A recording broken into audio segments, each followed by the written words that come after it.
This video is in Dutch and English. YouTube has not enabled multi-language audio yet on my channel, so skip to halfway this video where the English track starts at 51 minutes and 20 seconds.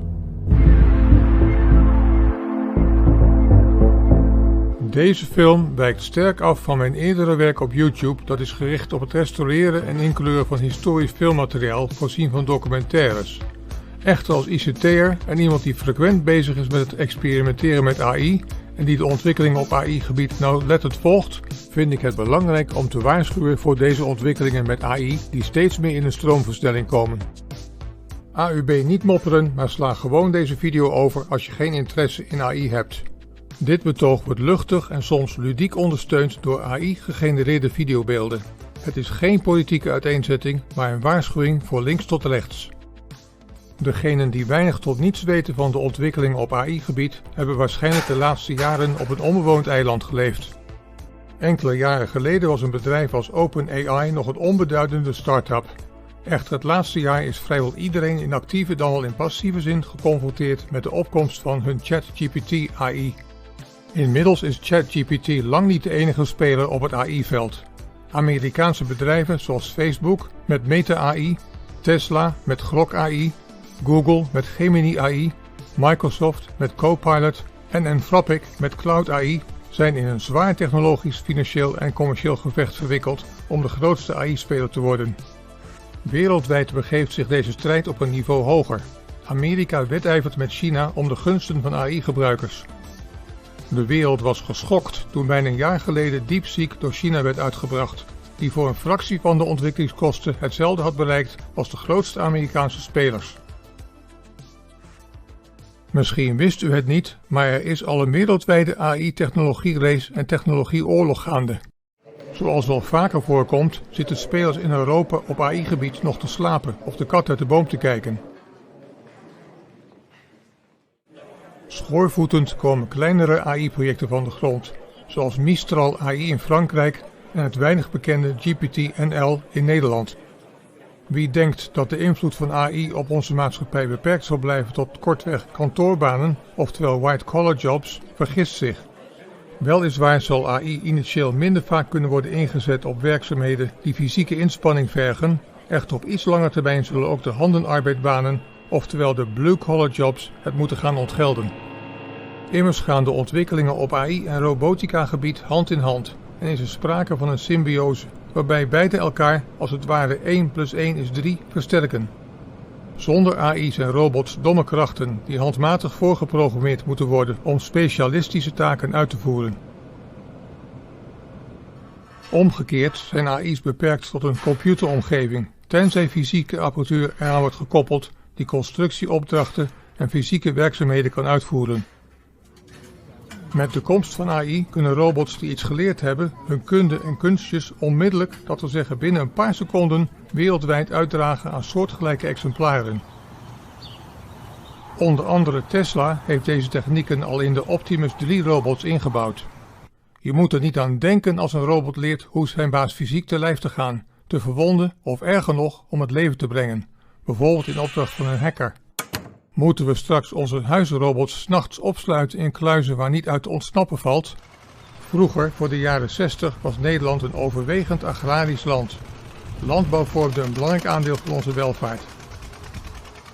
Kijkend naar de huidige situatie, dan is het evident dat Nederland inmiddels tot een dienstenland is verworden en steeds meer gaat draaien op en om de kenniseconomie.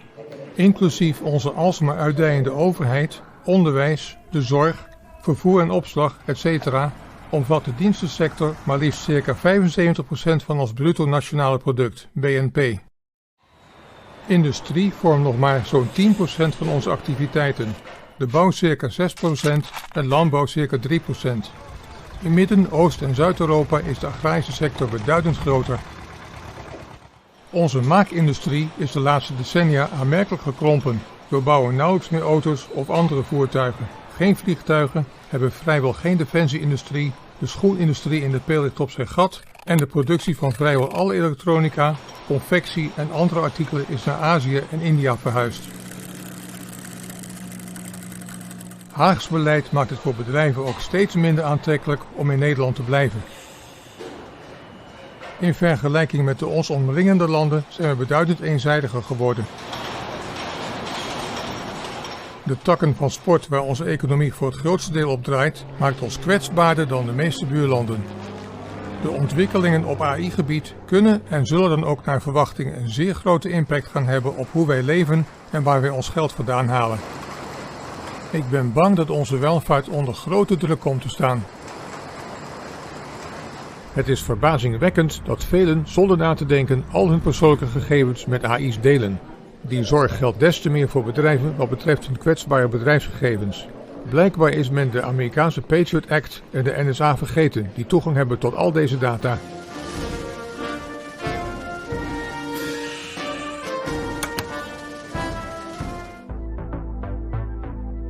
In toenemende mate zijn bedrijven zich de laatste decennia gaan toeleggen op het maximaliseren van winsten ten einde vooral de aandeelhouders tevreden te stellen. Het belang van de klanten lijkt steeds meer naar de achtergrond te verdwijnen. Zo zijn de banken gefixeerd op de handhaving van de lage spaarrente en het maximaliseren van dividenden op de koers van hun aandelen. Vergeten wordt dat hun klanten, spaarders en hypotheeknemers, de feitelijke aandeelhouders zijn. Veel trouwer dan investeerders die bij de minste of geringste tegenwind hun geld ergens anders insteken.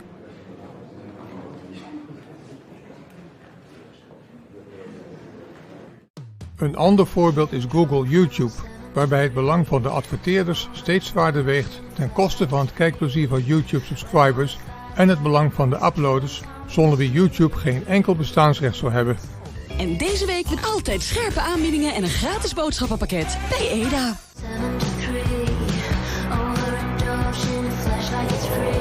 Nog een voorbeeld. Supermarkten houden hun prijzen bijna op kartelachtige wijze zo hoog mogelijk om de aandeelhouders tevreden te houden. Dat een steeds groter deel van de bevolking wegens een te krappe portemonnee moet beknibbelen op de kwaliteit van hun voedsel, lijkt men nauwelijks een boodschap aan te hebben. Zonder klanten, geen omzet, geen winst en dus ook geen dividend voor aandeelhouders. Alle bedrijven proberen hun kosten zo laag mogelijk te houden. Personeelskosten vormt altijd een zware post op de balans. Met de komst van AI ontstaat een kans om deze kostenpost dramatisch te reduceren.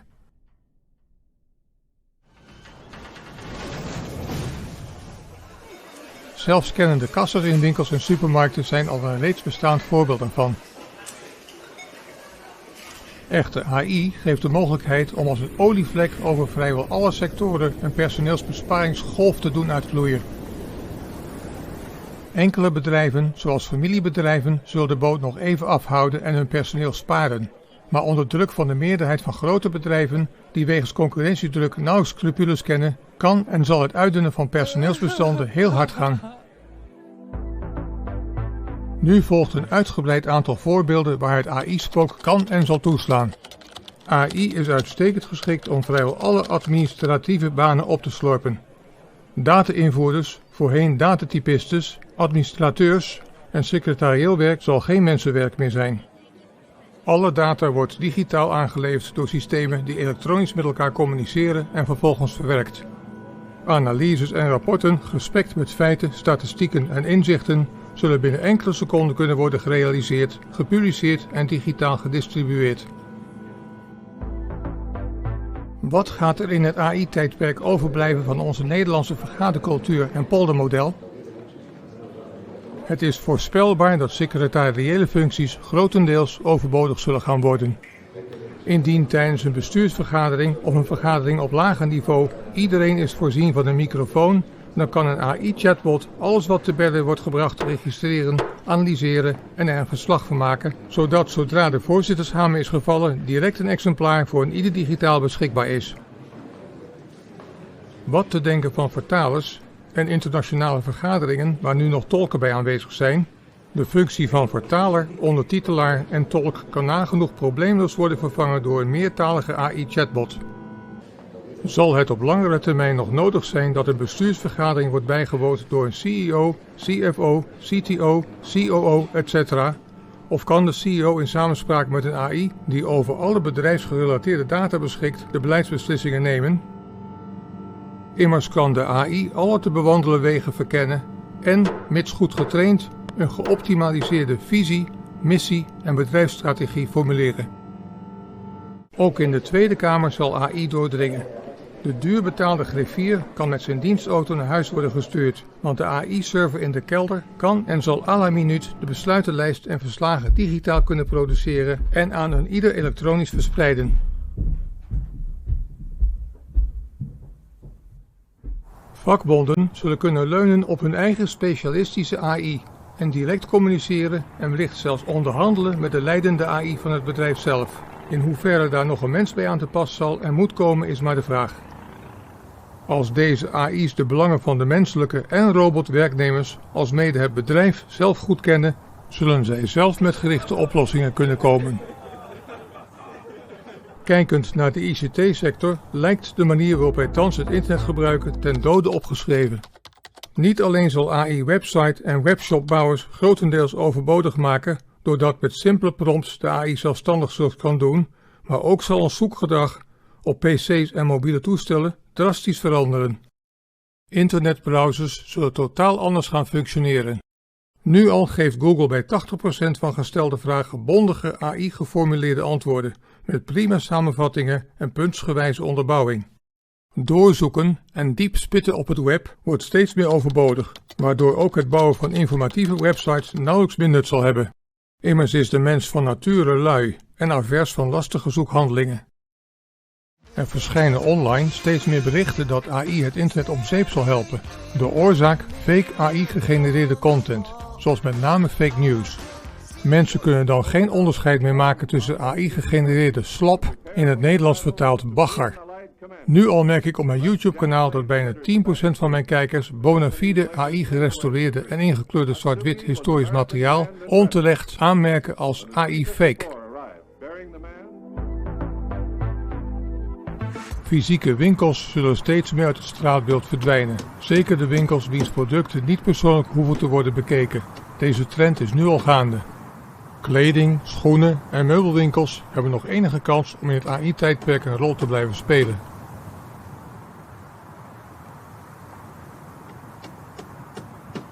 Supermarkt, elektronica, huishoud en de meeste andere artikelen kunnen prima online worden besteld. Met een AI is het een kwestie van je bestellingen in te spreken en de AI zoekt dan uit welke leverancier het voordeligste is en doet dan de bestelling, de betaling en de bewaking van de levering helemaal autonoom voor je. Groothandels zullen dezelfde AI-impact gaan ervaren als de detailhandel. Bijvoorbeeld bloemenveilingen zullen volledig automatisch op AI kunnen draaien, waarbij er geen enkele handelaar op de tribune aanwezig hoeft te zijn.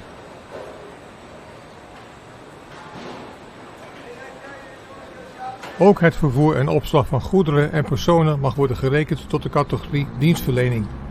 Zelfrijdende auto's hebben al enkele jaren geleden in de VS hun intrede gedaan.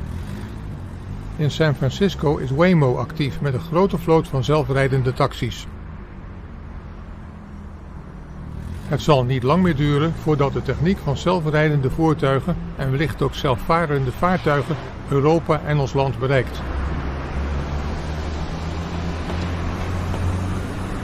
Een voor deze technologiebedrijven nog te nemen hindernis zijn de smalle straatjes in onze binnensteden.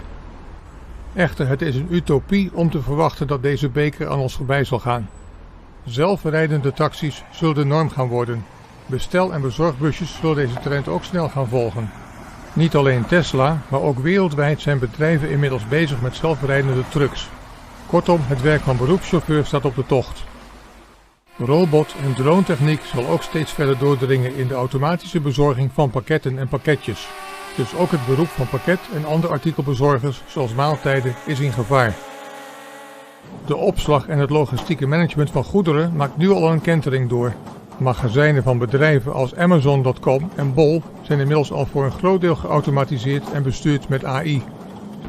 AI is uitmuntend geschikt en dus inzetbaar voor vrijwel alle financiële dienstverleningen. Banken hebben nu al een groot deel van de taken geautomatiseerd, waarbij vroeger nog persoonlijk menselijk klantencontact aan de orde was. Zie maar eens een bankmedewerker aan de lijn te krijgen. Veel bankpersoneel, bijna een derde, houdt zich bezig met witwascontroles, dat echter prima door AI's kan en zal worden overgenomen. Soortgelijke conclusies kunnen worden getrokken voor de Belastingdienst, het nationale en internationale betalingsverkeer, de Amsterdamse beurs, de zakelijke en particuliere handel in aandelen, etc. Het vak van beurshandelaar kan prima en veel effectiever door AI worden overgenomen. Immers kan AI trends veel beter inschatten en een digitale waakhond zijn die alle marktontwikkelingen in de gaten houdt en op basis daarvan in opties, aandelen en derivatieven volautomatisch kan handelen. Zulke AI-algoritmen zijn nu al veel slimmer en effectiever dan de mens.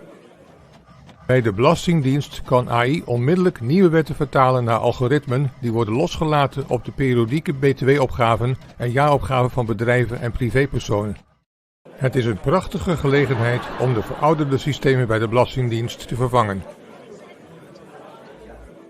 Met betrekking tot marketing en sales zijn dit nog meer voorbeelden van banen die de invloed van AI zullen gaan ervaren. Tweedehands autoverkopers zullen weinig meerwaarde meer hebben. De AI bepaalt volautomatisch de marktwaarde en zet het online, inclusief een gedetailleerde beschrijving, op een nationaal door AI gerunde verkoopsite. Funda Auto misschien?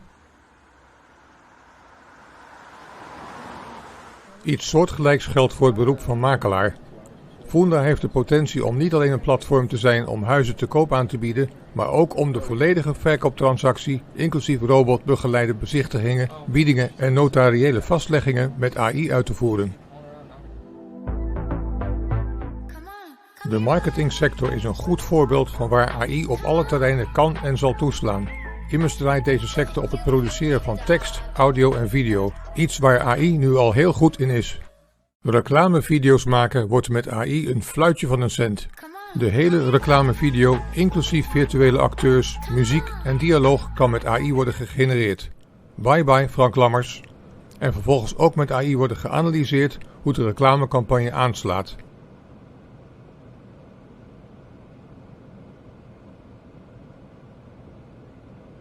Iets soortgelijks geldt ook voor sales, bijvoorbeeld het maken van offertes met AI.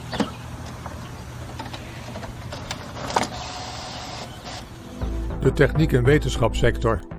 Wetenschap is een van de sectoren waar AI momenteel met open armen wordt ontvangen. Laboratorium en andere experimenten kunnen met AI binnen minuten of dagen worden uitgevoerd, waar vroeger maanden of zelfs jaren over werd gedaan. De verwachting is dat AI zal leiden tot nieuwe, ongekende, voor de mens wellicht onbegrijpelijke uitvindingen die de mensheid ten gunste zullen zijn. Het is evident dat het vak van softwareontwikkelaar, oftewel programmeur, grotendeels een uitstervend beroep zal zijn. Immers is AI nu al in staat in vrijwel alle programmeertalen volautomatisch software te ontwikkelen. Het is slechts een kwestie van nauwgezet de juiste tekstprompt formuleren en de AI doet de rest. Apps voor Android, macOS en Windows kunnen razendsnel worden gemaakt met opdrachten als: maak voor mij een app die op alle operating systems kan draaien, die ... kan verrichten. Gevolgd door een beschrijving van de input, output en vormgeving, inclusief de gewenste gebruikersinterface. Een korte beschouwing van de industriesector is al gegeven. Het is evident dat robotica veel werkzaamheden in de maakindustrie zal kunnen en ook daadwerkelijk zal overnemen. De culturele sector. De toekomst van muzici, zangers en zangeressen staat op het spel. AI kan nu al bestaande vocalisten imiteren en volledig nieuwe composities laten zingen. Overleden artiesten kunnen met AI gemakkelijk weer tot leven worden gebracht en zelfs via hologrammen live optreden. Baby, baby, baby, stop tempting me. Is it a dream? Deze techniek zal niet tot de opnamestudio beperkt blijven. Een AI-chip in de microfoon zal zelfs de meest toondove persoon nummers als Nessun Dorma prachtig doen vertolken op het podium. Veel artiesten hebben tot hun verbazing, maar ook grote woede geconstateerd dat AI binnen luttele minuten tientallen muzieknummers met hun gekloonde stem kan genereren. Een prestatie waar zij tot dan toe een mensenleven over hadden gedaan. Er is nog enige hoop voor klassieke muzici die nog enkele jaren voor grote concertzalen hun prestaties live ten gehore kunnen brengen. Nu al worden dagelijks meer dan 50.000 AI-gegenereerde muzieknummers naar platforms als Spotify en Deze geüpload, YouTube nog niet eens meegerekend. Cabaretiers als Joep van het Hek en Claudia de Breij hebben de afgelopen jaren maanden gezwoegd en gezweet om hun oudejaarsconferenties af te ronden. Nu al is ChatGPT in staat op basis van eenvoudig geformuleerde prompts zo'n script te maken. De menselijke kunst en kunde om zoiets te maken zal snel naar de achtergrond verdwijnen. In het meest absurde geval kan een AI zelfs tijdens de voorstelling aan een cabaretier teksten voorschotelen, met de reacties op hetgeen het publiek inbrengt of inspeelt op zeer recente ontwikkelingen.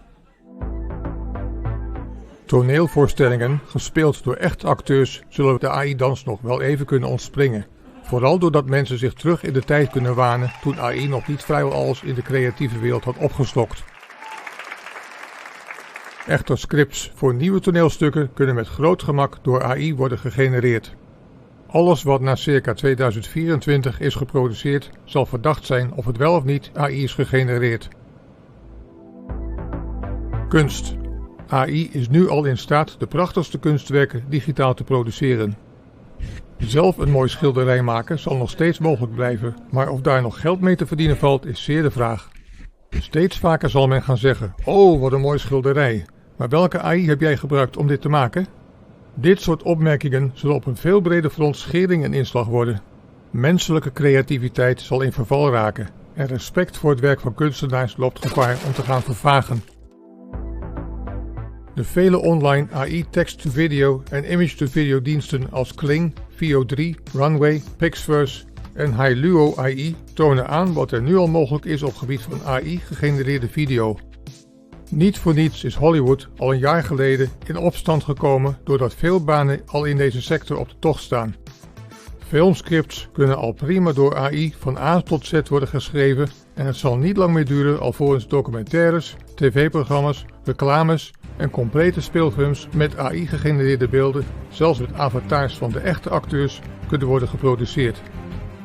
Deze video geeft al een idee wat er thans, zelfs voor hobbyisten zoals ik, mogelijk is. Onderwijs. AI kan en zal in alle lagen van het onderwijs een grote rol gaan vervullen. Want wat zou er mooier zijn dan dat in heel Nederland onderwijs op gelijk niveau volgens dezelfde beproefde methode en van hoge kwaliteit door AI's wordt gegeven? De juf, de meester en de leraar voor de klas zal verdwijnen en plaatsmaken voor digitale leraren die virtueel via grote schermen lesgeven aan kleine klassen.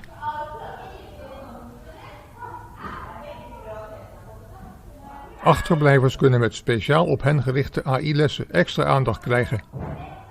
Individueel thuisonderwijs via AI behoort ook tot de mogelijkheden. Ten gevolge van AI ontslagen thuiszittende ouders kunnen dit soort onderwijs complementeren. AI kan de prestaties van leerlingen bijhouden en rapporteren. Bureaucratie in het onderwijs is in één klap opgelost.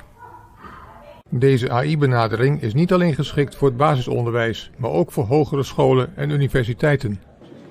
Ook al zullen aanvankelijk professoren protesteren en hun kennis en manier van lesgeven als onvervangbaar door AI presenteren, toch zullen zij gaandeweg uit de collegezaal verdwijnen en plaatsmaken voor AI-gebaseerde digitale colleges. Colleges in meerdere talen, gericht op buitenlandse studenten, is voor de meertalige AI helemaal geen probleem meer. Grote vraag is of alle huidige soorten opleidingen nog aansluiten op de banen van de nabije toekomst. Nee dus. De hulp- en zorgsector. De medische sector wordt vaak genoemd als voorbeeld waarin AI enorme toegevoegde waarde zal hebben.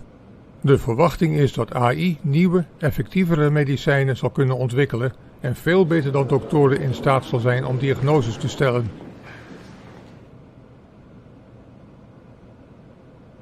Deze sector biedt dan ook hoop voor behoud van AI-begeleidende banen in de toekomst. Doktoren en specialisten zullen AI zowel als een vloek als een zegen gaan ervaren. Artsen kunnen hun eigen gespecialiseerde AI-systemen gebruiken om zelf betere diagnoses te stellen. De medische wereld is het er inmiddels over eens dat het beroep van doktersassistent flink zal gaan veranderen. Nederland kan worden aangemerkt als verzorgingsstaat. Geen wonder dat de dienstensector hier te landen een zeer grote rol vervult. Het is goed om te beseffen dat ongeveer 40% van onze bevolking 50+ is en maar liefst 21% is 65+. Door de vergrijzing neemt het percentage medische hulpbehoevenden in zorgwekkende aantallen toe en is er steeds meer behoefte en noodzaak tot zorg. De behoefte aan handen aan het bed is groot en groeiende. Het is verstandig de werkenden in deze doelgroep niet op blue collar te rekenen en de denkfout te maken dat de AI-ontwikkelingen dus voorlopig hun deur voorbij zullen gaan. Robotisering maakt thans een enorme ontwikkeling door. De humanoïde Tesla Optimus 3 robots zijn al in staat 80% wat de mens fysiek kan doen over te nemen. Dit zijn wat voorbeelden van wat robots voor de verzorgende dienstensector binnen slechts enkele jaren kunnen en zullen gaan betekenen. Mentale ondersteuning van geestelijk aftakelende en dementerende ouderen. Ondersteuning van fysiek geremde ouderen en ook jongeren, zoals ondersteuning bij het lopen, in en uit het bad, de douche of het bed komen, aan- en uitkleden, zelfverzorging, etc.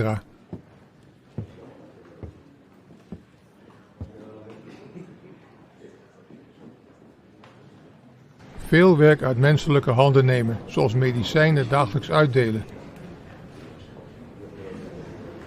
Bedden opmaken, kamers schoonmaken, ook met robotstofzuigers en robotdweilers.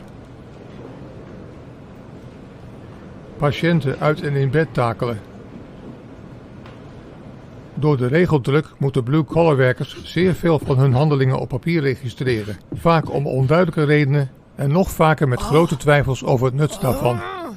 Met de komst van AI wordt deze administratieve ballast steeds geringer. Medewerkers kunnen al werkend inspreken wat ze aan het doen zijn. Chatbots die meeluisteren kunnen dit zeer eenvoudig en effectief samenvatten en registratiesystemen digitaal invullen met alle gewenste parameters. Voor je het weet is 50% van de menselijke inzet in de zorg, verpleging, mantelzorg, etc.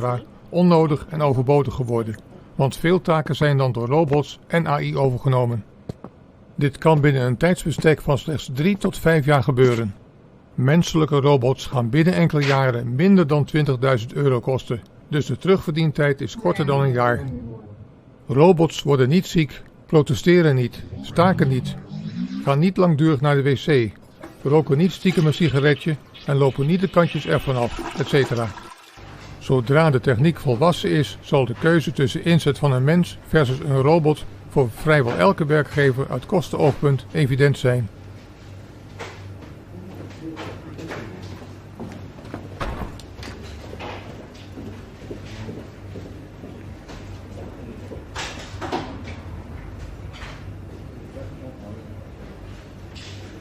De euro- en AI-dollartekens zijn nu al in hun ogen zichtbaar, echter vergetende dat al hun concurrenten hetzelfde AI-pad aan het bewandelen zijn. Hun voorsprong door de inzet van AI zal waarschijnlijk maar van korte duur zijn. De huishoudelijke sector. Nu al heeft AI en robotica zijn intrede gedaan in veel huishoudens. Veel mensen beschikken over een robotstofzuiger, robotvloerdwijler, robotgrasmaaier, een Alexa, Bixby of Google assistent, dan wel een inmiddels veel slimmere AI-assistent gebaseerd op ChatGPT, Google Gemini of een van de andere chatbots. De Tesla Optimus 3 menselijke robot is inmiddels in staat om te assisteren in de keuken en kan sommige gerechten als zelfstandig bereiden.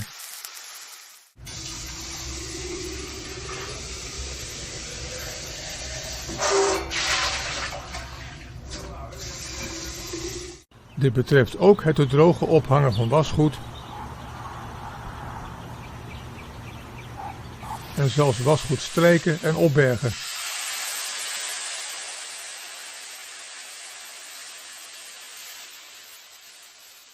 Als ook stofzuigen en afstoffen.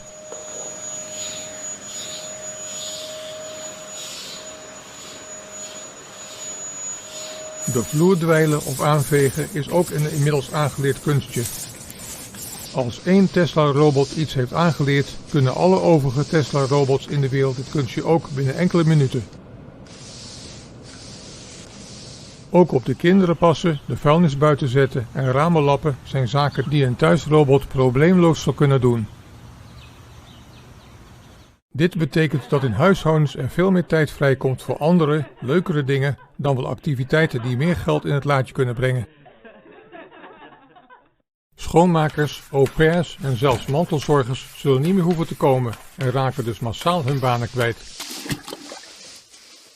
Dit soort huishoudelijke robots zullen binnenkort tussen de €10.000 en €20.000 gaan kosten, met een verwachte prijsdaling naar €6.000 over slechts enkele jaren. Mensen zullen met robots moeten gaan wedijveren om banen. Tesla is absoluut niet de enige robotmaker. Zeer geslaagde menselijke robots zijn al op de markt van het Chinese merk Unitree type G1. Andere merken zijn Boston Dynamics met zeer menselijke, uiterst bewegelijke Atlas-robots, Agility Robotics met Digit, Apptronic met Apollo en robots van Naar Robotics. De bouwsector. Handenarbeid kan wellicht nog een tijdje ontsnappen aan het AI-spook. Echter, robotica zal ook in deze sector doordringen, zoals robots die hebben geleerd om muren te stukken, te metselen, te schilderen, meehelpen met sjouwen, etc. Robots groter dan mensen kunnen het zwaardere werk verrichten. Bouwkundigen en architecten zullen binnenkort echter wel AI in hun nek gaan voelen. Gebouwen in de meest uiteenlopende stijl en constructie zullen binnen luttele minuten met simpele AI-prompts kunnen worden ontworpen. Er zal slechts een menselijk team aan te pas hoeven te komen om te bepalen welk ontwerp het beste aanspreekt en binnen het budget valt.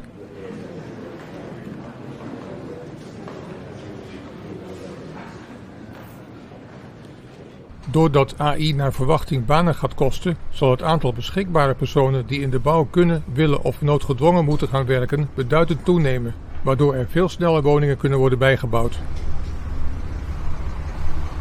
Vraag daardoor is echter of we nog wel 1 miljoen woningen de komende 10 jaar nodig zullen hebben en of de bevolking nog financieel in staat zal zijn woningen te kopen dan wel te huren. We zullen dan wellicht dit soort migranten en masse dankjewel en vaarwel gaan zeggen. Als voorbeeld van een beroep dat voor langere tijd de AI-invasie kan ontsnappen, wordt geregeld de loodgieter genoemd.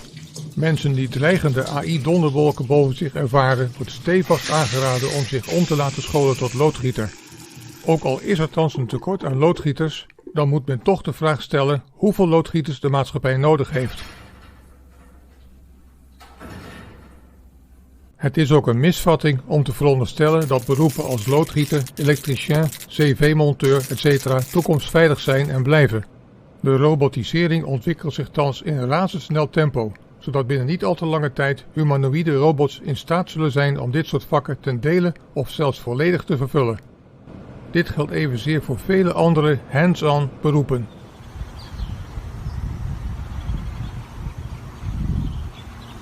De agrarische sector. Alhoewel inmiddels veel minder belangrijk voor onze nationale economie dan in de jaren 60, draagt de agrarische sector nog steeds bij aan onze nationale welvaart. Mede gedwongen door de stikstofproblematiek zijn boeren zeer actief in het introduceren van nieuwe technologieën in de land- en tuinbouw. AI gaat ook in deze sector in toenemende mate een belangrijke rol spelen.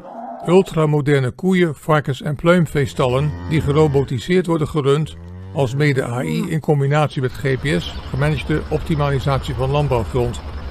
Deze sector zal ook werkgelegenheid gaan bieden als ten gevolge van AI vele andere sectoren ineenstorten.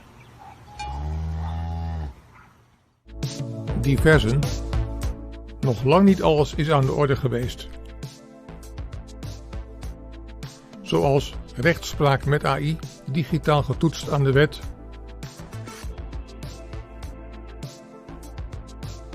de politie, bekeuringen uitschrijven met AI, veel meer politie daardoor op straat,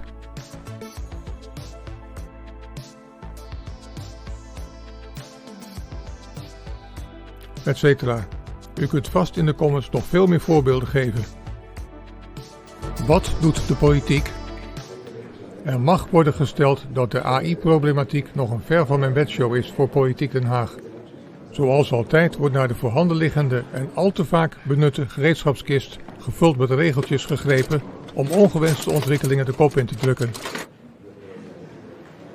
Maar gelet op de vaart waarmee de AI-sneltrein op de wereld afdendert, zullen regeltjes deze trein nauwelijks afremmen, laat staan tegenhouden.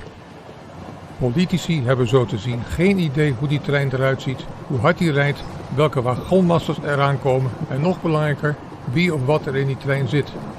Debatten over klimaat en over de toestand in de wereld, waar we als klein landje weinig aan kunnen veranderen, voeren de boventoon.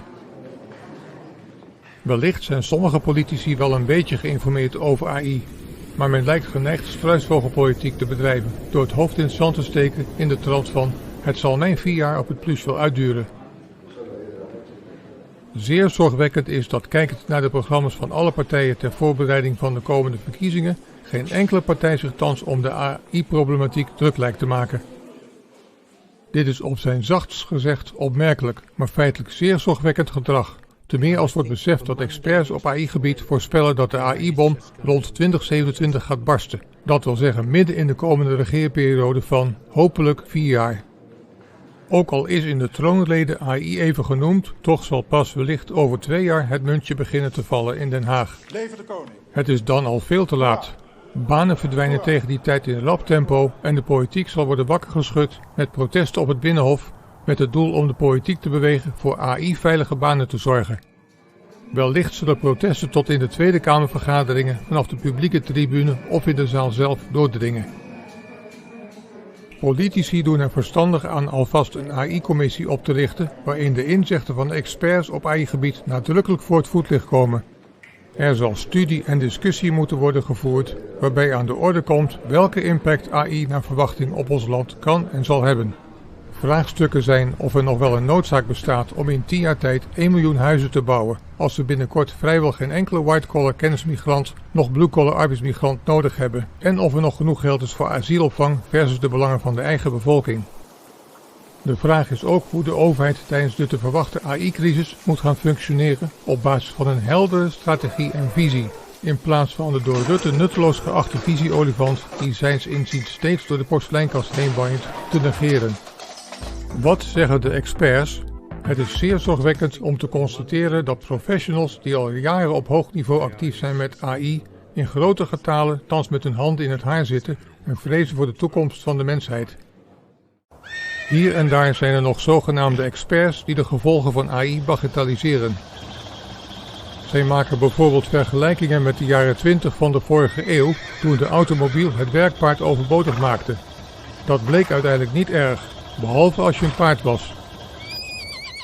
De pessimisten zijn echter nadrukkelijk in de meerderheid, waarbij de vraag kan worden gesteld: zitten wij als mensheid thans niet in de rol van het paard?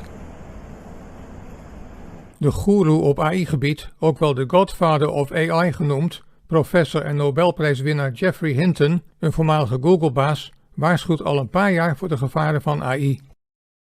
Hij spreekt van een doomsday-scenario, waarbij 80% van de mensheid binnen 3 tot 5 jaar zijn of haar baan kwijtraakt.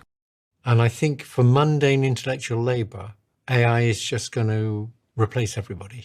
Er wordt zelfs gewaarschuwd voor het einde van de mensheid als gevolg van de realisatie van AGI, Artificial General Intelligence, waarbij AI op alle vakgebieden de mens te slim af is.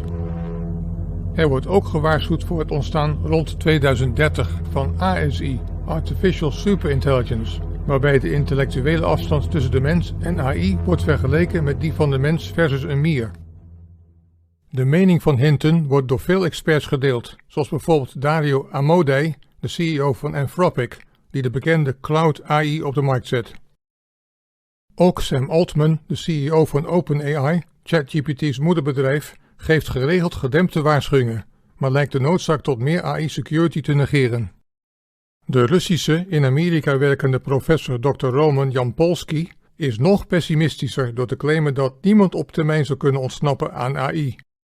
Omscholen acht hij zinloos omdat AI elke menselijke taak, expertise of kunde vele malen beter zou kunnen verrichten, respectievelijk uitdragen.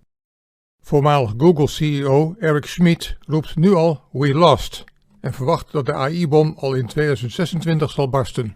Ten slotte zeggen de experts dat je moet beseffen dat het niet AI is die je baan gaat overnemen, maar de mensen die de AI gebruiken, in de wereld geforceerd door de allerrijksten der aarde. Wat blijft er nog over voor de Nederlander? Feitelijk zit de hele wereld straks in hetzelfde schuitje. De stekker uit AI trekken is een theoretische optie. Echter, het is technisch onuitvoerbaar wegens de via het internet wereldwijd uitgespreide en gedistribueerde technologie. Ook zijn de AI-bedrijven die dollartekens in hun ogen hebben nauwelijks te stoppen. Vrijwel geen enkele kantoorbaan lijkt of zelfs is veilig voor de AI op Mars. En grofweg de helft van handenarbeidbanen zullen de impact van AI gaan ervaren. Dit geldt op niet al te lange termijn. Banen die intellect vereisen zullen als eerste aan AI ten slachtoffer vallen. De Randstad, met gemiddeld meer kantoorbanen dan de rest van Nederland, zal het hardst worden geraakt, is de verwachting.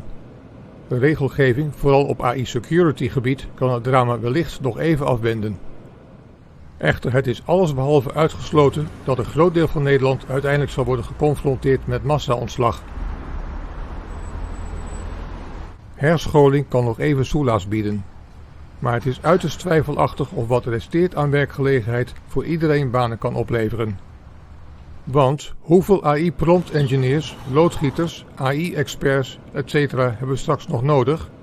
Stapsgewijs, doch in rap tempo, moeten terugvallen naar een 30-urige, 25-urige en 20-urige werkweek doemt aan de horizon. Klein lichtpuntje is dat Nederland al het parttime land bij uitstek is. Wat gaan mensen doen met straks 40 tot 80 uur vrije tijd per week?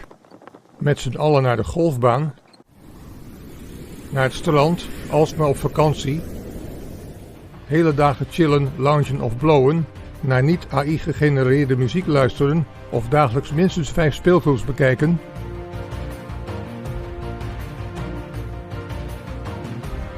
In de eerste jaren zullen velen dit als een zegen beschouwen. Maar wat gebeurt er als de mensheid begint te beseffen hoe nutteloos, betekenisloos, respectloos en uitzichtloos hun leven is geworden als de volledige economie grotendeels volautomatisch op AI en robotica draait? Wat is dan nog je meerwaarde als mens? Niemand zal deze vraag kunnen beantwoorden. Nederland zal wel beter af zijn als AI de bullshitbanen de maatschappij uitveegt. Maar de 40% van de werknemers die hun baan als bullshit aanduiden, zullen dat beduidend anders gaan ervaren. Voor velen zal een massa-ontslag een enorme klap zijn. Immers de baan die je vervulde was wie je was in de maatschappij. Sarcastisch gesproken zal het straks een walhalla worden voor de werkgelegenheid van psychologen en psychiaters. Aanzien, respect en levensdoel vallen weg. Het zijn vooral de werkenden die door AI zullen worden geraakt. Vraag is er straks nog voldoende werk zodat man en vrouw in een gezin parttime en of fulltime kunnen blijven werken om voldoende inkomen te genereren? Maar ook hun kinderen zullen de gevolgen ervaren als vader en of moeder veel vaker thuis zijn. Ook de veranderingen door AI op school zullen impact op kinderen en studerenden gaan hebben. Teenagers zullen zich afvragen of studeren überhaupt nog zin heeft. Immers kan AI alles veel beter en is de kans op een goede, nuttige, gerespecteerde baan in de nabije toekomst grotendeels verkeken.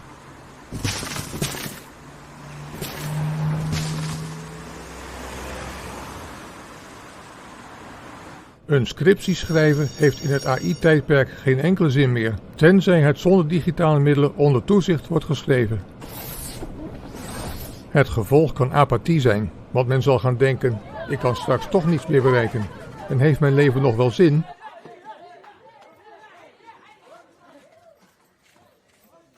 Waarbij sommigen wellicht de daad bij het woord zullen voegen om eruit te stappen. Experts verwachten dat AI grote invloed zal hebben op menselijke intelligentie. Use it or lose it, een term die professor Scherder vast zal aanspreken.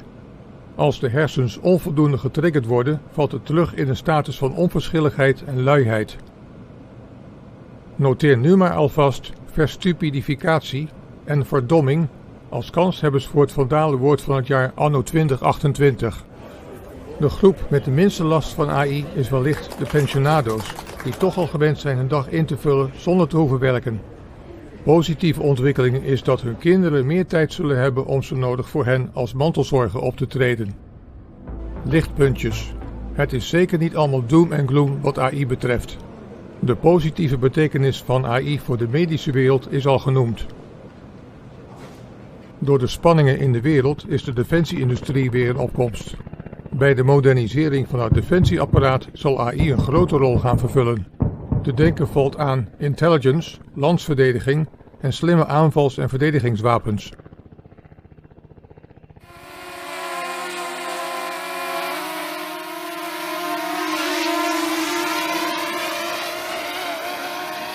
Lichtpuntje is ook dat AI in combinatie met verregaande automatisering producten goedkoper zal maken.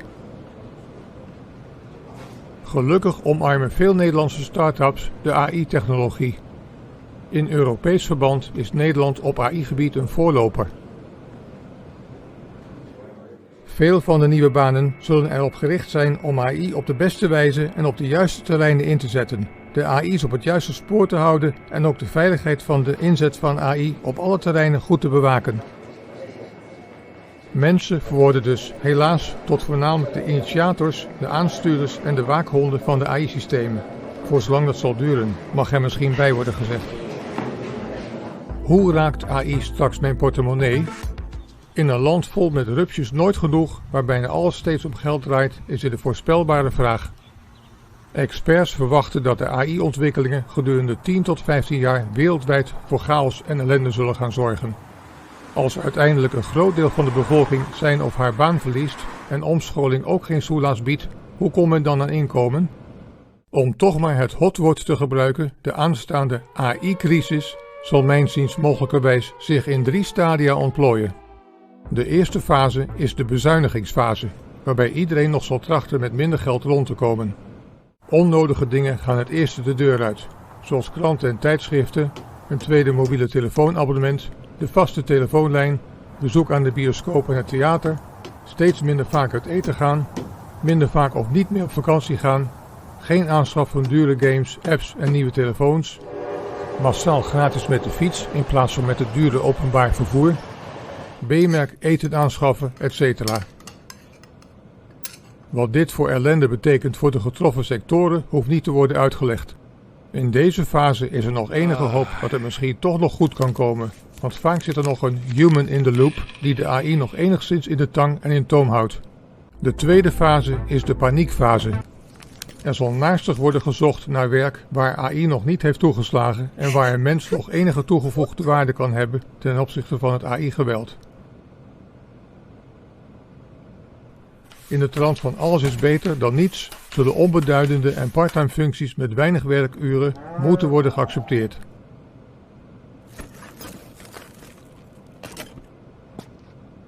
De human in the loop van fase 1 blijkt uitgerangeerd. De regering zal trachten de resterende welvaart beter te verdelen, oftewel nog meer nivelleren met onbedoeld een socialistische inslag.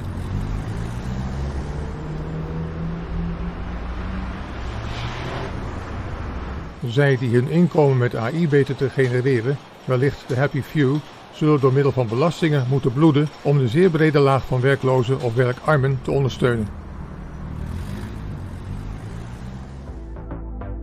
De derde fase is de herstelfase. Regeringen gaan inzien dat de economische spelregels van de oude pre-AI-wereld niet meer werken. Universal basic income.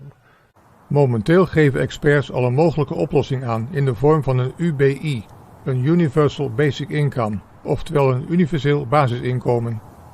Zo'n UBI zal betekenen dat iedereen van de staat geld krijgt om te kunnen overleven, een soort van AOW voor iedereen. Het geld is afkomstig van zware belastingheffing op de wereldwijde AI-systemen, die ervoor zorgen dat bedrijven en de overheid geld krijgen uit de door AI gerunde activiteiten. Daarnaast zullen er oplossingen worden gezocht naar hoe de enorme hoeveelheid vrije tijd van de mensheid nuttig te besteden en de mens weer een rol toe te bedelen en zelfrespect en meerwaarde te herstellen. Hoe dat vorm kan worden gegeven is thans moeilijk te bevatten, noch te voorspellen. Samenvatting. De geschetste ontwikkelingen op AI-gebied gelden niet alleen voor Nederland, maar voor de hele wereld en zijn allesbehalve uit de duim gezogen. De Telegraaf meldde onlangs dat dit jaar wereldwijd 166.000 banen al aan AI ten prooi zijn gevallen. Als gevolg van de grote omvang van de dienstensector is Nederland extra kwetsbaar voor de toekomst van AI-technologie en daaraan gekoppelde robotica.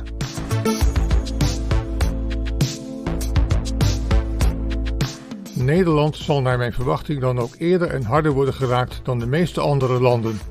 Be prepared is het motto. AI-technologie is nu al veel verder dan menigeen beseft. De maatschappelijke discussie over de impact van AI is in Nederland en in Europa nog nauwelijks op gang gekomen. Uiterst treurig is dat geen enkele partij AI in het verkiezingsprogramma heeft staan, terwijl de AI-crisis midden in de komende regeerperiode kan losbarsten. De politiek lijkt vrijwel geen idee te hebben welke AI-sneltrein op ons afdendert. negeert het onderwerp totaal bij de komende verkiezingen, alsmede kijkt een groot deel van het bedrijfsleven nog de kat uit de boom, totdat het wellicht te laat is. Het domste wat de politiek kan doen is wegkijken en ga maar rustig slapen, niets aan de hand uitdragen. Die teneur is thans alomgaande, niet alleen bij de politiek. In de trant van er komt een grote omwenteling weliswaar en AI gaat banen kosten, maar er komen andere banen voor terug. Welke banen dat dan zullen gaan worden en in welke omvang is nog heel vaag en nauwelijks in detail bestudeerd.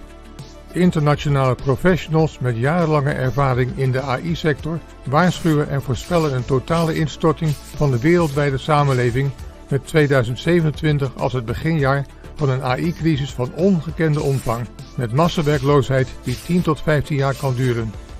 Hoogste tijd dat de alarmbellen in Den Haag gaan rinkelen. Begin nu op zijn minst met het aanstellen van een minister van AI-zaken, plus uiteraard een bijbehorend departement. We horen graag in de comments wat uw ervaringen en verwachtingen in zaken AI zijn. De tekst van deze video is overigens geheel zonder AI gemaakt. Puur hersenwerk. Hartelijk dank voor het kijken.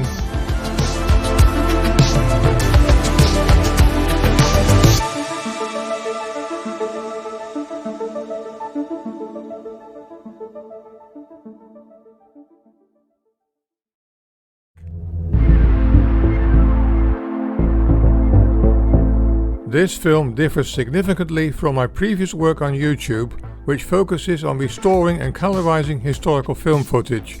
However, as an IT professional who frequently experiments with AI and closely follows developments in the field, I feel it's important to warn about the accelerating developments in AI.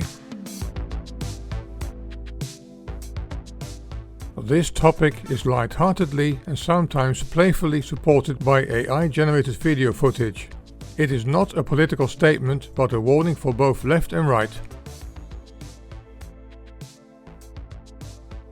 Those who know little to nothing about developments in AI have likely been living on a desert island these past few years. A few years ago, a company like OpenAI was still an insignificant startup, but in the past year almost everyone has been confronted, either actively or passively, with the rise of that ChatGPT AI. Meanwhile, ChatGPT is far from the only player in the AI field. American companies like Facebook with Meta AI, Tesla with Grok AI, Google with Gemini AI, Microsoft with Copilot, and Anthropic with Claude AI are engaged in a fierce technological, financial and commercial battle to become the largest AI player. Globally, this battle is reaching a new level. America is rivaling with China for the favors of AI users. The world was shocked when China released DeepSeek almost a year ago, achieving the same results as the largest American players for a fraction of the development costs. Perhaps you didn't know it, but a global AI technology race and technology war is already underway. As is often the case, European AI players are still either asleep or waiting to see what happens. Smaller European AI projects are slowly getting off the ground, such as Mistral in France and the little-known GPT-NL in the Netherlands. Anyone who thinks AI's impact on our society will be limited to simply office jobs, also known as white-collar jobs, is mistaken. While AI will initially be less frequently deployed in tasks requiring physical work, in the longer term, manual labor jobs, known as blue-collar jobs, will also be affected. Developments in AI and robotics go hand in hand, and there's a symbiosis where both reinforce each other as if 1 + 1 is 3. Without AI, robots are dumb forces and must be manually programmed to perform specialized tasks. Conversely, AIs are limited to a computer environment, unless they are connected to physical equipment capable of performing construction and other physical tasks. With the arrival of AI, robots that have learned something can instantly, within seconds, share their skills and tricks with similar robots worldwide. Tesla, for example, has already incorporated these technologies into its Optimus 3 robots. Imagine a robot learning how to physically assault, injure or even worse, kill its owner, for example at the behest of a hacker. Will we soon have to lock our domestic robots in inescapable vaults at night? Before the 1960s, my country, the Netherlands, was a predominantly agricultural country. Agriculture was a significant contributor to our prosperity. Looking at the current situation, it's clear that the Netherlands has become a service-oriented country, largely reliant on the knowledge economy. Including our ever-expanding government, education, healthcare, transport and storage, the service sector accounts for approximately 75% of our gross domestic product. Industry now accounts for just over 10% of our activities, construction for approximately 6% and agriculture for approximately 3%. In Central, Eastern and Southern Europe, the agriculture sector is significantly larger. Our manufacturing industry has shrunk substantially in recent decades. We hardly produce any cars or other vehicles anymore, no aircraft, have virtually no defense industry, the shoe industry in the Brabant region has collapsed, and production of almost all electronics, clothing and other items has moved to Asia and India. Our government's policy is also making it increasingly less attractive for companies to stay in the Netherlands. Compared to our neighboring countries, we have become significantly more one-sided. The industries that largely drive our economy make us more vulnerable than most of our neighbors. Developments in AI can and will therefore likely have a significant impact on how we live and earn our living. Our prosperity will come under enormous pressure. It is astonishing that so many people share their entire life with AIs without a second thought.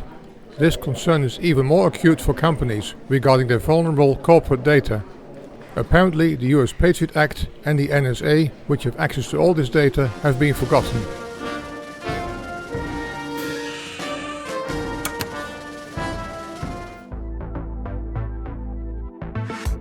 In recent decades, companies have increasingly focused on maximizing profits, primarily to satisfy shareholders. Customer interests seem to be fading. Banks, for example, are fixated on maintaining low savings interest rates, maximizing dividends and maintaining their share prices. They seem to forget that their customers, being savers and mortgage holders, are the actual shareholders, far more loyal than investors who, at the slightest setback, will move their money elsewhere.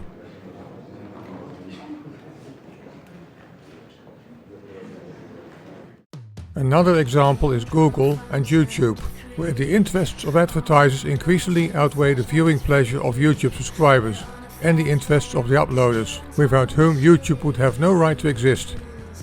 En deze week met altijd scherpe aanbiedingen en een gratis boodschappenpakket bij EDA.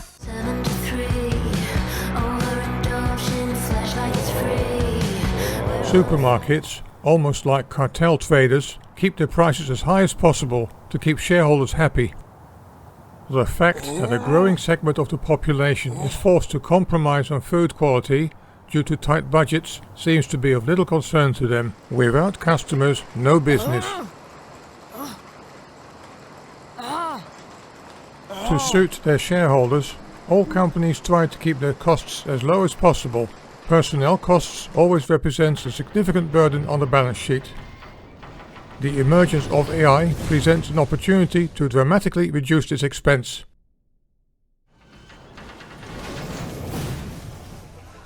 Self-scanning checkouts in stores and supermarkets are an existing example of this. AI offers the potential for a wave of staff reductions to ripple across virtually all sectors. Some companies, such as family businesses, will hold off for a while and conserve their staff, but under competitive pressure from the majority of large companies, which have little scruples, the reduction of workforces can and will proceed very rapidly. Here are some examples of where the AI ghost can and will strike. AI is ideally suited to absorb virtually all administrative tasks. Data entry and secretarial work will no longer be human work. All data will be delivered digitally by systems that communicate electronically and is then processed.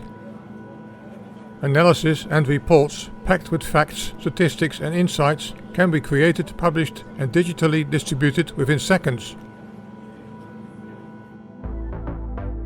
What will remain of our Dutch meeting culture and polder model in the AI era?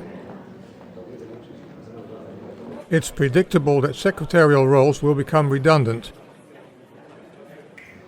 If everyone is provided with a microphone during a board meeting or a lower level meeting, an AI chatbot can record everything that's said, analyze it and create a report that's immediately available digitally to everyone as soon as the gavel falls.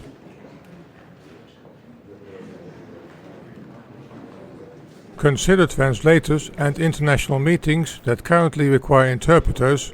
Their roles can be replaced almost effortlessly by a multilingual AI chatbot. This also applies to subtitlers for films and TV series.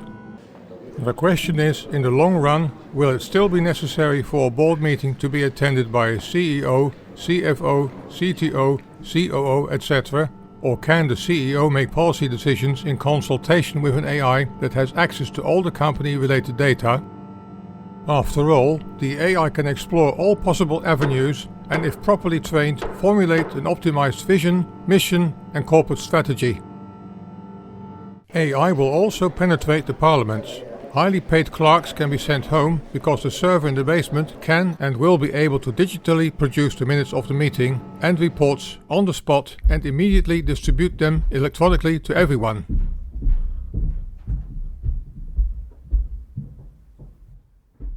Unions will be able to rely on their own specialized AI and communicate directly and perhaps even negotiate with the company's own leading AI. The extent to which a human will still be involved remains to be seen.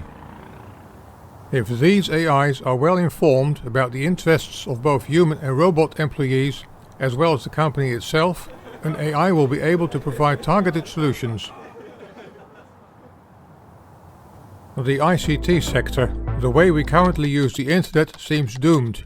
Not only will AI largely make website and online store builders obsolete, as AI can do so independently with simple prompts, but our search behavior on PCs and mobile devices will also change drastically.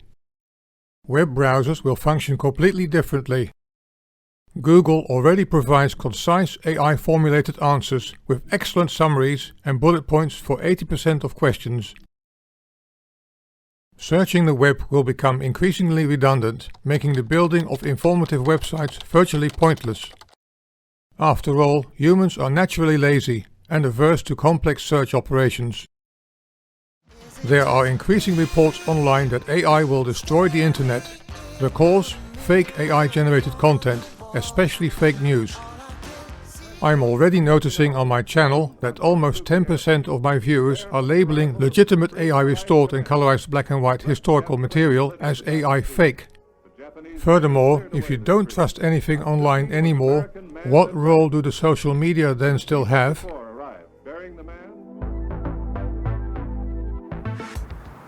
Physical stores will increasingly disappear from the high streets, especially those whose products don't require in-person viewing.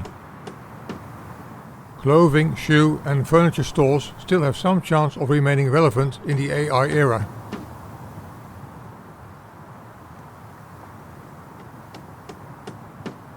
Supermarkets, electronics, household goods and most other items can easily be ordered online. With AI you simply speak your orders and the AI will then find the most advantageous supplier and handle the ordering, payment and delivery entirely autonomously. Wholesalers will experience the same AI impact as retailers.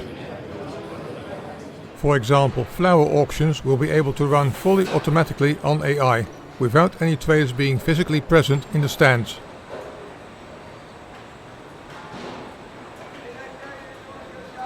The transport and storage of goods and persons may be considered to be part of the category of services.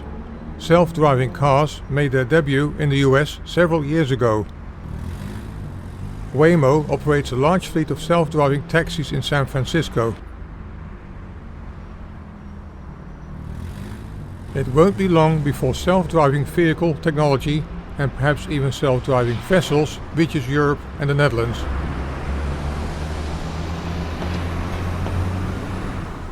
One hurdle that technology companies still have to overcome is the narrow streets of our Dutch city centres. However, it's a utopia to expect that this cup will pass us by. Self-driving taxis will become the norm. Not only Tesla, but companies worldwide are now working on self-driving trucks. In short, the job of a professional driver is at risk. Robot and drone technology will also increasingly penetrate the automated delivery of parcels and packages. Similarly, the job of parcel and other goods delivery personnel, such as those delivering meals, is also at risk. The storage and logistics management of goods is already undergoing a transformation. Warehouses of companies like Amazon.com are now largely automated and controlled by AI. AI is eminently suitable and therefore applicable for virtually all financial services. Banks have already automated a large portion of the tasks that used to require personal customer contact. Just try getting a bank employee on the phone. Many bank employees, almost a third in the Netherlands, are involved in anti-money laundering checks, which however can easily be taken over entirely by AI. Similar conclusions can be drawn for the tax authorities, national and international payment transactions, the Amsterdam Stock Exchange, corporate and private share trading, etc. The role of stockbroker could easily and much more effectively be taken over by AI. After all, AI can assess trends much better and act as digital watchdog, monitoring all developments and based on this, trade options, shares and derivatives fully automatically. These AI algorithms are already much smarter and more effective than humans. At the tax authorities, AI can instantly translate new laws into algorithms that are then unleashed on the periodic VAT returns and annual tax returns of businesses and individuals. This presents a wonderful opportunity to replace the outdated systems once and for all. Here are more jobs that will see the impact of AI. Used car dealers will no longer have much added value. Private individuals who want to sell their car simply need to send a video of their car along with the license plate and mileage, and the AI will automatically determine the market value and post it online on a national AI-run sales site. Something similar applies to the real estate agent profession. The Dutch company Funda has the potential to be not only a platform for offering houses for sale, but also to handle the entire sales transaction, including robot-guided viewings, bidding, and notarial registration, all with AI. The marketing sector is a prime example of where AI can and will impact all areas.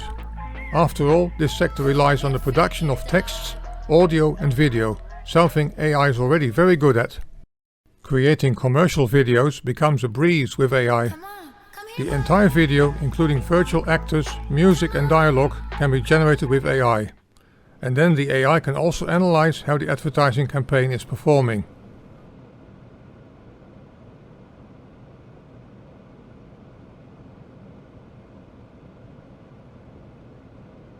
A similar approach applies to sales, for example creating offers and quotes with AI. Technology and science.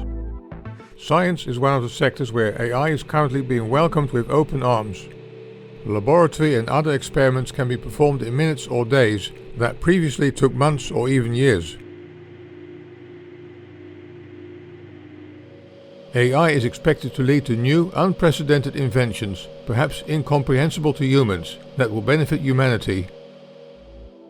Software development. It is evident that the software developer or programmer profession will largely become a dying breed. After all, AI is already capable of fully automating software development in virtually all programming languages.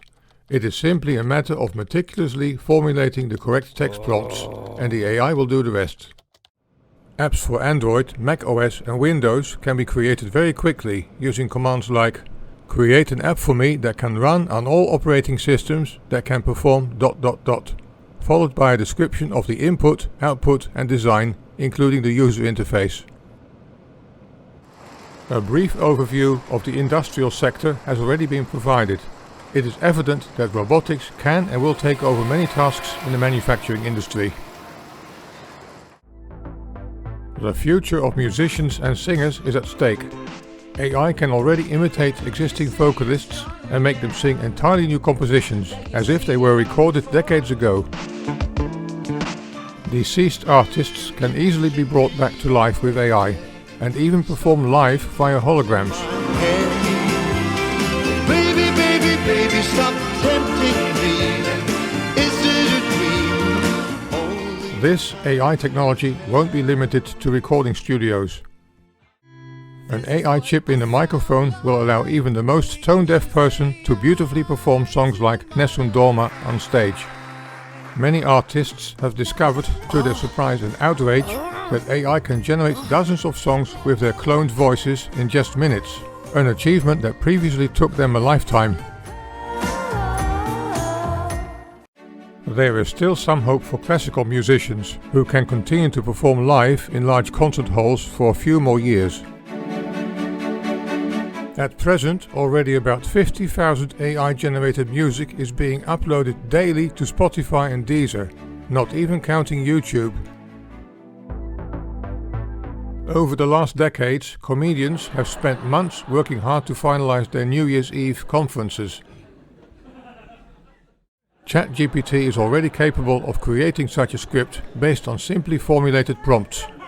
The human art of creating something like that will soon fade away into the background. In the most absurd case, an AI could even present texts to a comedian during a live performance, containing reactions to what the audience contributes or responds to very recent world developments. Theatre performances performed by real actors may be able to escape AI for a while, especially because people can imagine themselves transported back in time to a time when AI hadn't yet consumed virtually everything in the creative world. However, scripts for new plays can be generated by AI with great ease. Anything produced after approximately 2024 will be suspect as to whether or not it is AI generated.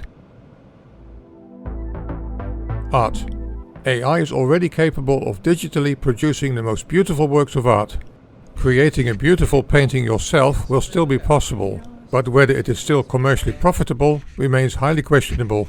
Increasingly, people will say, "Oh, what a beautiful painting, but which AI did you use to create it?" These kinds of remarks will become commonplace on a much broader front. Human creativity will decline, and respect for artists' work is in danger of fading. The film world. The many online AI text-to-video and image-to-video services like Kling, VO3, Runway, Pixverse and Hailuoi demonstrate what's already possible in the field of AI-generated video. It's no wonder Hollywood has recently been in uproar, as many jobs in this sector are already at risk. Film scripts can already be written perfectly well from start to finish by AI, and it won't be long before documentaries, TV shows, commercials and entire feature films can be produced with AI-generated images, even with avatars of real actors. This video gives an idea what's already currently possible, even for hobbyists. AI can and will play a major role at all levels of education. The days of poorly performing teachers in the classroom will soon be over. What could be better than education being delivered at the same level, using the same proven method and at a high quality by AIs throughout the country? The teacher in front of the classroom can disappear, making way for virtual teachers who teach small classes virtually via large screens.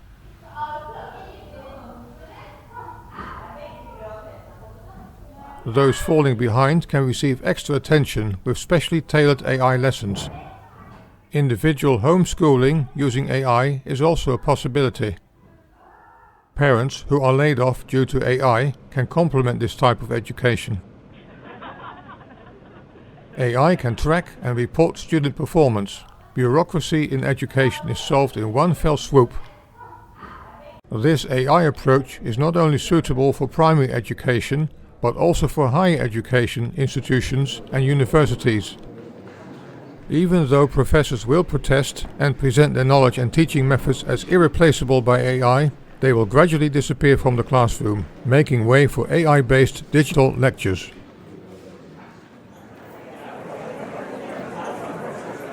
Multilingual lectures aimed at international students are no longer a problem for multilingual AIs. The big question is whether all types of current training schemes are still relevant to the jobs of the near future. The answer most likely is no. Aid and care sector. The medical sector is often cited as an example of where AI will offer enormous added value. It is expected that AI will be able to develop new, more effective medications and be much better at diagnosing ailments than doctors. This sector therefore offers hope for the future retention of AI-assisted jobs. Doctors and specialists will experience AI as both a blessing and a curse. The medical community agrees that the profession of medical assistant will change significantly.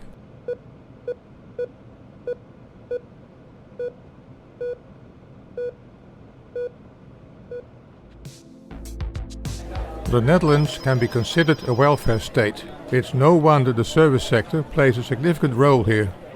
Approximately 40% of the Dutch population is aged 50 and over. Due to the aging population, the percentage of people requiring medical care is increasing at alarming rates, and there is an increasing need for care. The need for hands at the bedside is both substantial and growing. It is wise not to consider the workers in this target group as blue-collar, and to make the mistake of thinking that AI developments will therefore pass them by for the time being. Robotics is currently undergoing enormous developments. The humanoid Tesla Optimus 3 robots are already capable of performing 80% of what a human can physically do. These are some examples of what robots can and will mean for the care service sector within just a few years' time. Mental support for mentally deteriorating and demented elderly people.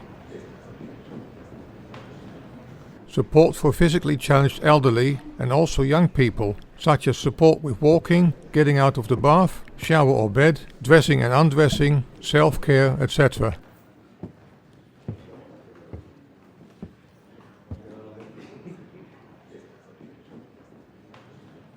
Taking a lot of work out of human hands, such as daily dispensing medication, making up beds, cleaning rooms, also with the use of robot vacuum cleaners and robot mops, and lifting patients in and out of bed. Due to regulatory pressure, blue-collar workers are forced to record a great deal of their activities on paper, often for unclear reasons and with serious doubts about its usefulness. With the arrival of AI, this bureaucratic administrative burden is steadily decreasing.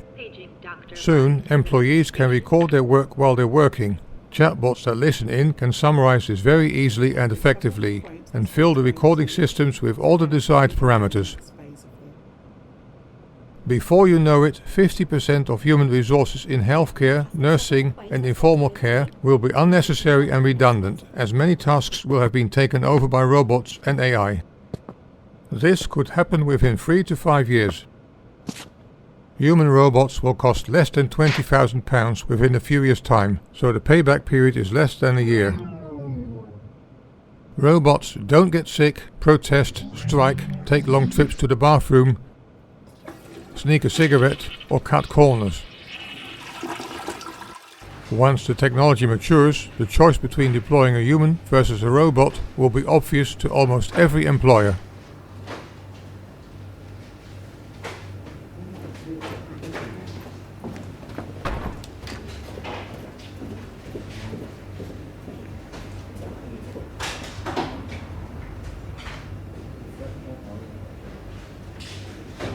The euro and dollar signs are already visible in their eyes, but they forget that all their competitors are following the same AI path. Their edge due to the early adoption of AI will probably be short-lived. The domestic sector. AI and robotics have already entered many households. Many people already own a robot vacuum cleaner, robot floor mop, robot lawnmower, an Alexa, Bixby or Google Assistant, or a now much smarter AI assistant based on ChatGPT, Google Gemini or one of the other AI chatbots. The Tesla Optimus 3.5 humanoid robot is now capable of assisting in the kitchen and can already prepare some dishes independently.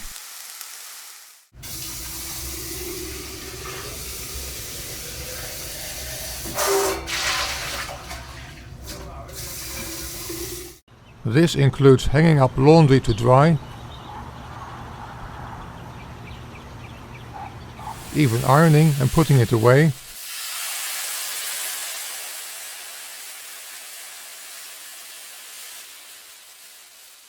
as well as vacuum cleaning and dusting.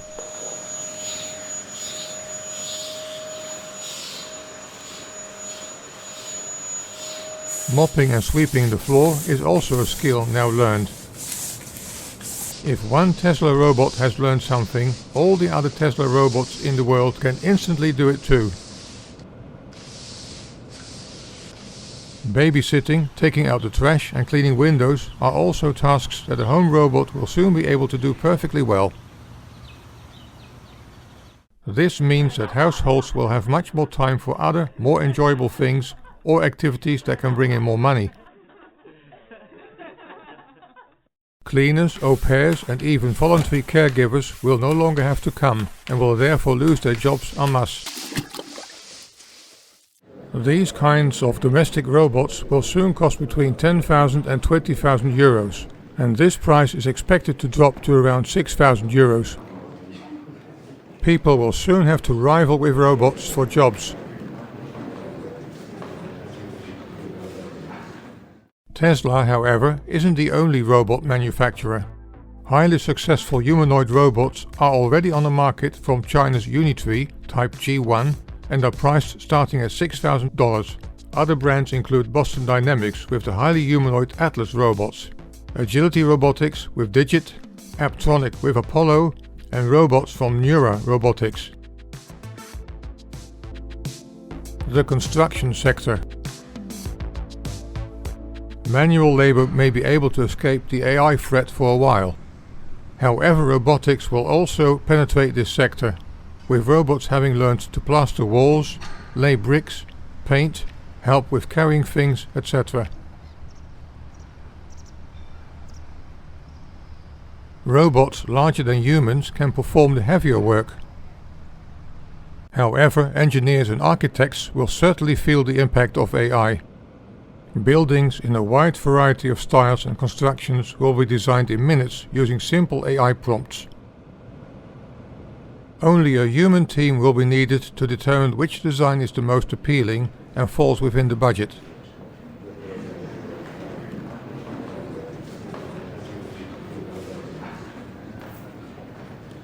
Because AI is expected to cost jobs in many other sectors, the number of available people who can, want to, or are forced to work in construction will increase significantly, allowing for much faster housing construction. This raises the question of whether the Netherlands will still need 1 million homes in the next 10 years, and whether the population will still be financially able to buy or rent homes. Likely we will soon have to say thank you and goodbye to most of the expats and foreign labourers. Maintenance and repair. Plumbing is often cited as an example of a profession that can escape the AI invasion for a long time. Currently, people who experience threatening AI storm clouds are consistently advised to retrain as plumbers. Even though there is currently a shortage of plumbers, one must still ask how many plumbers society actually needs. It is a misperception to assume that professions like plumbers, electricians and heating engineers are future-proof. Robotics is developing ever faster, so that before long humanoid robots will be able to partially or even fully fulfill these roles. This also applies to other hands-on professions.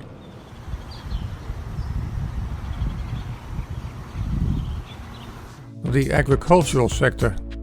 Although much less important to the Dutch national economy than in the 1960s, the agricultural sector still contributes to the national prosperity.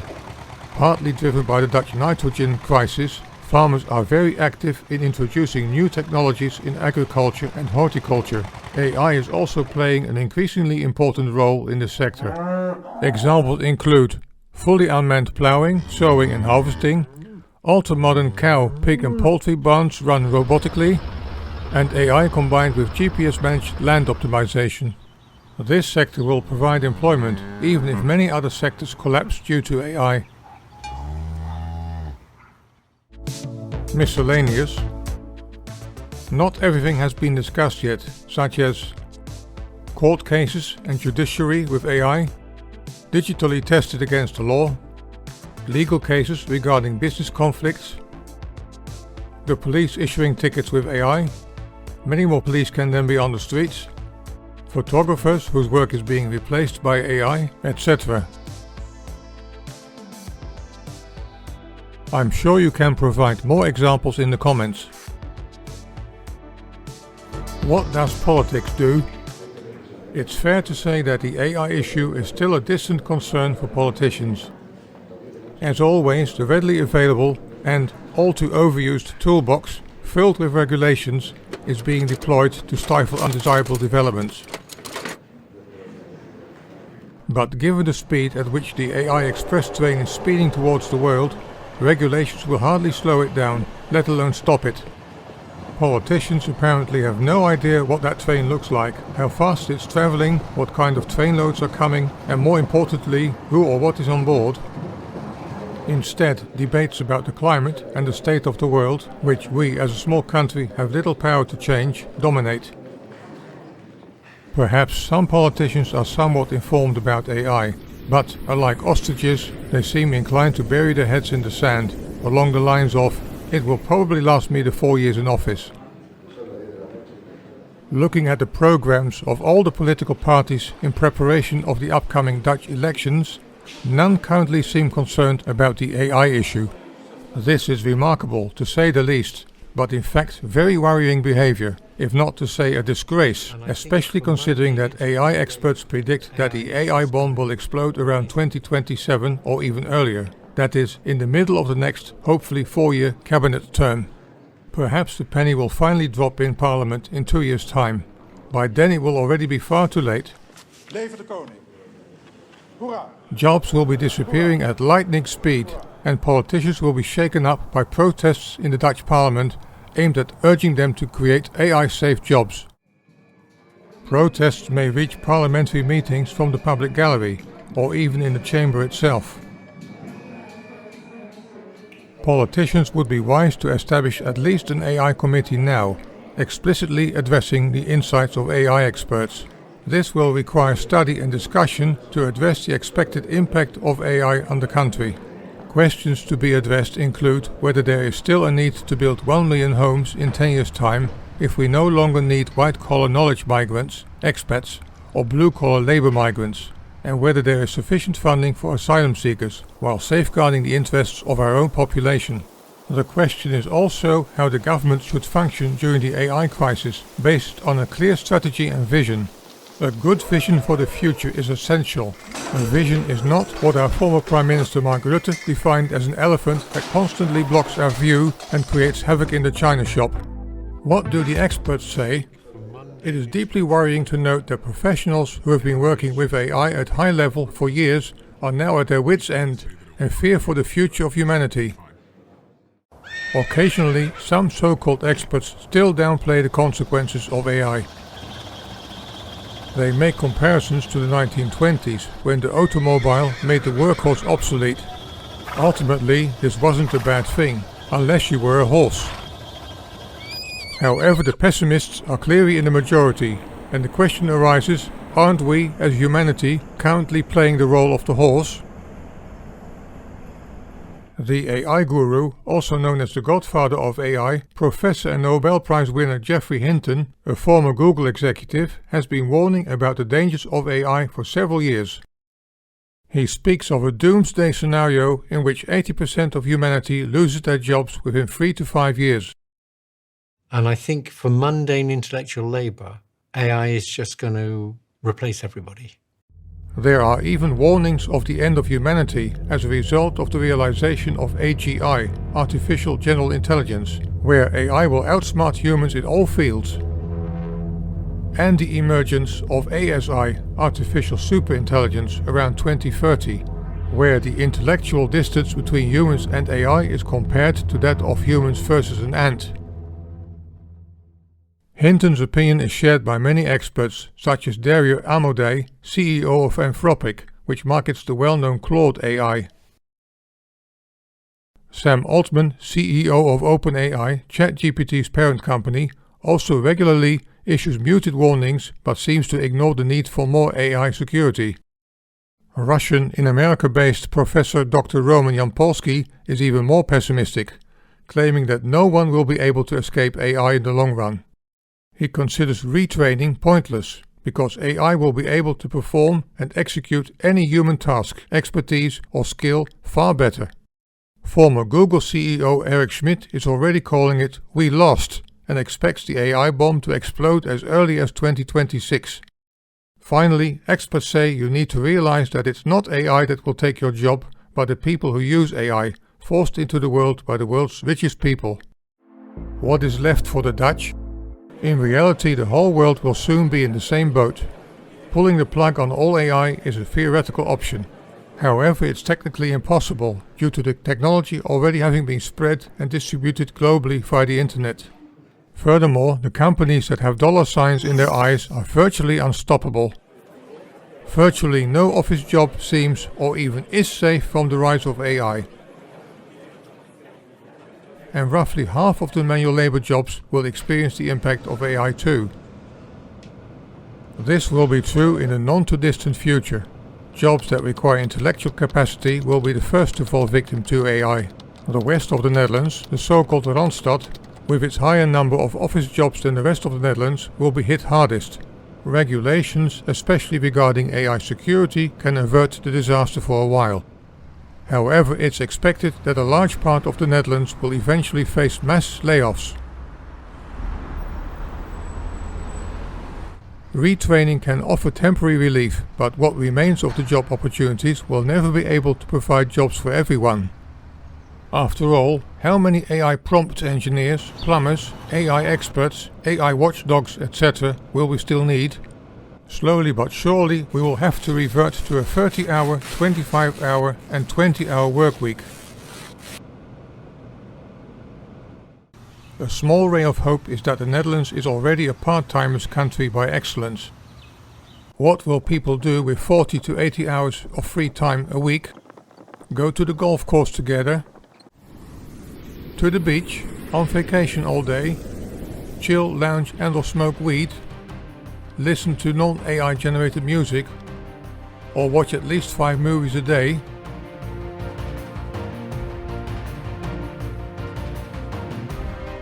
In the early years, many will consider this a blessing, but what happens when humanity begins to realize how pointless, meaningless, respectless and hopeless their lives have become when the entire economy runs largely automatically on AI and robotics? What value will you still have as a human being? The Netherlands will certainly be better off if AI wipes out all the so-called bullshit jobs from society. But the 40% of employees who experience their jobs as bullshit will experience it significantly differently. For many, the mass layoffs will be a huge blow. After all, the job you held defined who you were in society. Sarcastically speaking, it will soon become a paradise for psychologists and psychiatrists. Respect, prestige and purpose in life will vanish. But their children will also experience the consequences if their father and or mother are home much more often. It will be primarily workers who will be affected by AI. Will there still be enough work for husband and wife in a family, part-time and or full-time, to continue working and generate sufficient income? The changes brought about by AI in schools will also impact children and students. Teenagers will wonder if studying even makes sense anymore. After all, AI can do everything much better, and the chance of a good, useful and respected job in the near future is largely lost.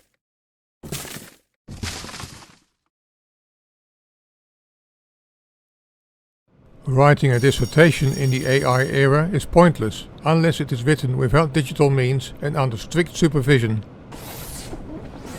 The outcome is that it will lead to apathy, because people will start to think, I won't be able to achieve anything anymore, and does my life still have any meaning? Some may even take drastic action and make an end to it. Experts expect AI to have a major impact on human intelligence. Use it or lose it is a term that Dutch Professor Scherder will undoubtedly appreciate. If the brain isn't sufficiently stimulated, it reverts to a state of indifference and laziness. So you can mark stupidification as contender for the word of the year 2028. The group least affected by AI is likely retirees, who are already accustomed to filling their days without having to work. A positive development is that their children will have more time to act as caregivers if needed. It is not all doom and gloom when it comes to AI. Everyone agrees that AI will lead to the creation of all sorts of new jobs. The positive impact of AI on the medical world has already been mentioned. Due to global tensions, the defense industry is experiencing a resurgence. AI will play a major role in modernizing the defense apparatus. Examples include intelligence, national defense, and smart offensive and defensive weapons.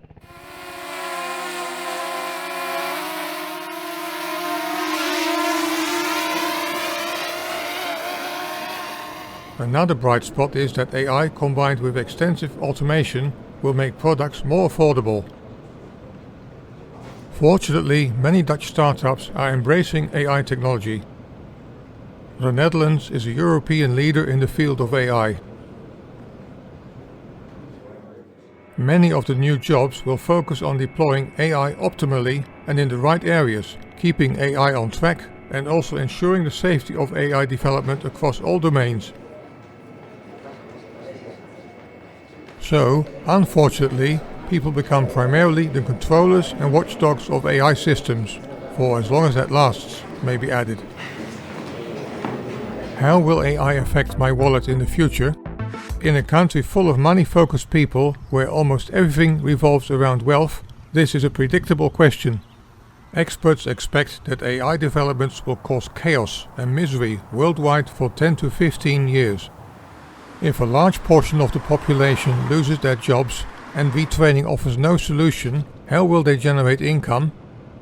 To use the hot word, the incoming AI crisis will, in my view, possibly unfold in 3 stages. The first phase is the austerity phase, where everyone will try to get by on less money.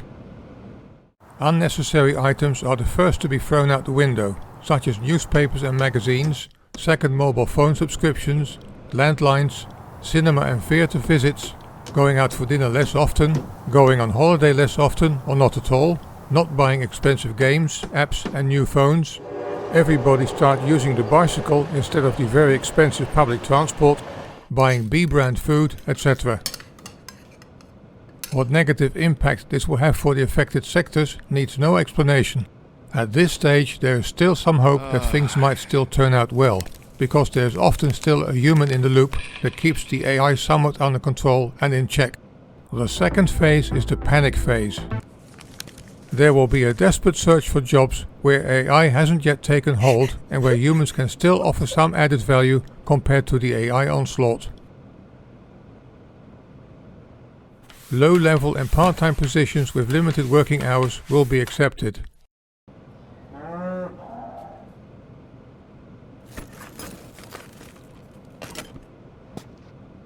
The human in the loop of phase 1 appears to be obsolete.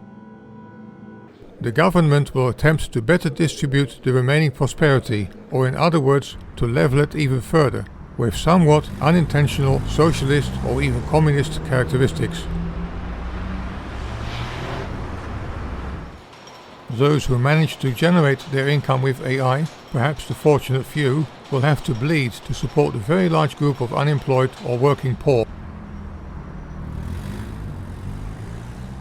The third phase is the recovery phase. Governments will realize that economic rules of the old pre-AI world will no longer work. Universal basic income.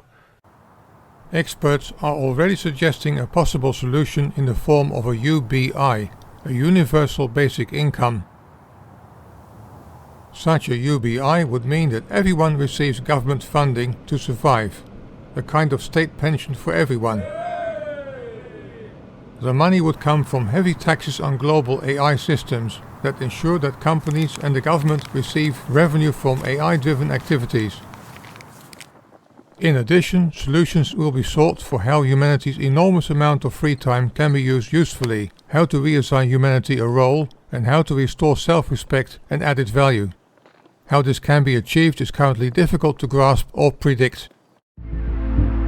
In summary, the developments outlined in the field of AI apply worldwide and are far from fiction. Dutch newspaper De Telegraaf recently reported that already 166,000 jobs worldwide have been lost to AI. Due to the large size of its service sector, the Netherlands is particularly vulnerable to the rise of AI technology and related robotics.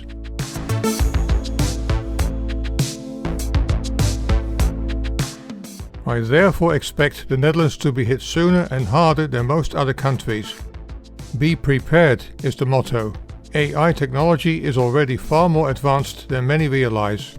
The world has never before experienced a shift of this magnitude.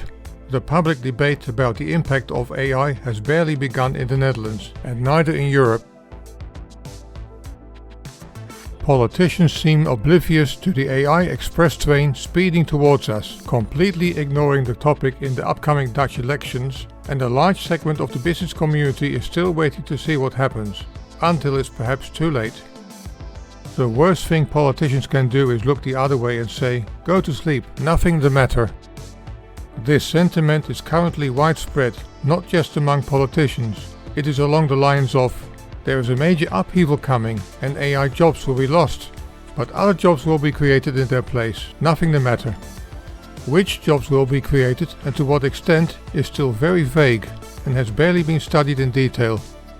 International professionals with years of experience in the AI sector are warning and predicting a total collapse of global society, with 2027 as the beginning of an AI crisis of unprecedented proportions, with mass unemployment that could last from 10 to 15 years.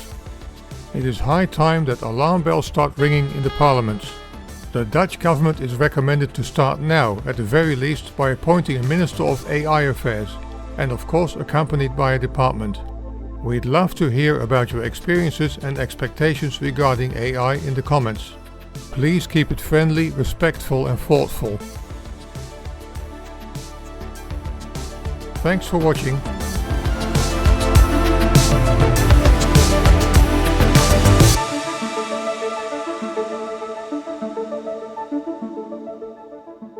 By the way, the text of this whole documentary has been made without the aid of any AI. Still pure human brain power.